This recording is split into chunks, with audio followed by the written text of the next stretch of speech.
स्वतंत्रता दिवस पर वीर भूमि कहे जाने वाले हमीरपुर जिला के बाल स्कूल हमीरपुर के मैदान में स्थित तिरंगा स्मारक पर राष्ट्रीय ध्वज नजर आने की उम्मीद पूरी होती नजर नहीं आ रही है।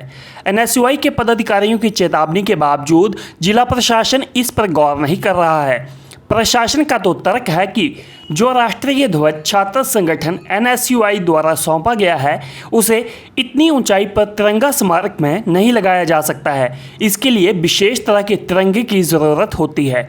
डीसी हमीरपुर देव श्वेता बणिक से जब तिरंगा स्मारक पर तिरंगा लगाने को लेकर सवाल किया गया तो उन्होंने स्पष्ट कहा कि जो तिरंगा एनएसयूआई की तरफ से सौंपा गया है वह तिरंगा स्मारक पर नहीं लग सकता। के उपलक्ष्य में जो विधिवत तिरंगा जो फहराया जाता है हर वर्ष, वो उसी तरह से जो है पूरे हमारे अरेंजमेंट्स पूरे फेस्टिविटीज़ के साथ वो फहराया जाएगा।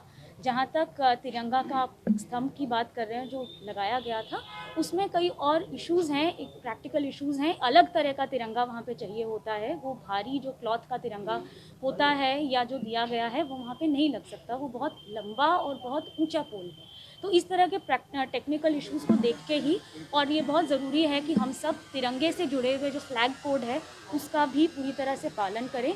ऐसे तिरंगा फहराने के समय या करते करते इस तरह की कोई गतिविधि ना हो।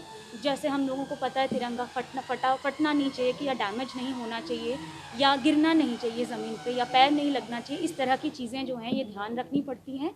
इसीलिए जहाँ पे जो उपयुक्त है वही चीज़ लगाई जा सकती है। इसके साथ साथ हाँ, आज़ादी के अमृत महोत्सव के उपलक्ष्य में ख़ास तैयारियां जो हैं हमारी इस बार के 15 अगस्त के फंक्शन के लिए हैं। और इस थीम में जो हैं हम अलग अलग जगह से जुड़े हुए लोगों को जो है इन्वॉल्व करने की कोशिश कर रहे हैं। जिन्होंने सेकेंड वेव के कोविड में अच्छा कार्य किया है उन लोगों को भी हमने विशेष आमंत्रण किया है और हम परेड में भी उनकी जो है भागीदारी सुनिश्चित करने की प्रयास कर रहे हैं। और हम आशा करते हैं कि आज़ादी का अमृत जो महोत्सव है हमारा बहुत धूमधाम से और सक्सेसफुली मनाया जाए। आप लोगों ने जो देखा होगा, अक्सर जो तिरंगा लगता है उसमें कपड़े का, मोटे तरह के कपड़े का तिरंगा जो है वो लगता है, पर जो वो तिरंगा बहुत भारी होता है। तो वो जो पोल है जो आप लोग जिसकी बात कर रहे हैं वो बहुत ऊंचा है और वहाँ पे चढ़ाना पड़ता है। स्पेशल मैकेनिज्म है। जो भारी कपड़ा होता है या कोई भारी चीज़ उस पोल पे चढ़ नहीं सकती, और चढ़ती है तो वहाँ पे टिक नहीं सकती। तो हमें स्पेशल उस तरह के तिरंगे की ज़रूरत पड़ती है जो सिर्फ उस तरह के पोल्स में लगती है ना।